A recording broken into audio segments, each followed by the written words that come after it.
At ngayon naman dito tayo sa Bilbao. Ang Bilbao ay isang lungsod sa hilagang bahagi ng Espanya. At ito ay kabisera lungsod ng lalawigan ng Biscay, sa rehiyon ng Basque Country. Isa ito sa mga pangunahing lungsod na bahagi ng hilagang Espanya at kilala sa mga pagsasama ng modernong arkitektura at mayamang kulturang Basque. Matatagpuan malapit sa Bay of Biscay at bahagi ng mas malawak na industrialidong lugar na kilala bilang Greater Bilbao. Espanyol at Basque ang opisyal na wika. Dating kilala bilang sentro ng industriya at pagmimina, ngunit ngayon ay kilala na rin ito sa turismo, sining at serbisyo.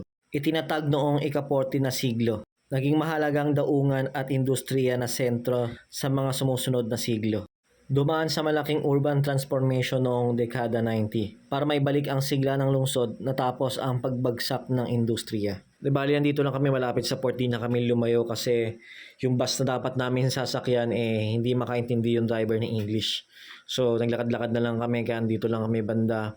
So dito pwede rin mag-beach, pwede kang lumangoy. Yan, dito may lapit yung beach. Yan, kung makikita niyo marami nagsiswimming at sobrang lawak ng sand nila. So hindi ganun kadaming makikita dito malapit sa port namin, pero okay na din kasi nakapagpa-hangin tayo kahit papaano. So ngayon pabalik na din kami, guys. Kaya thank you for watching. Sana nag-enjoy kayo.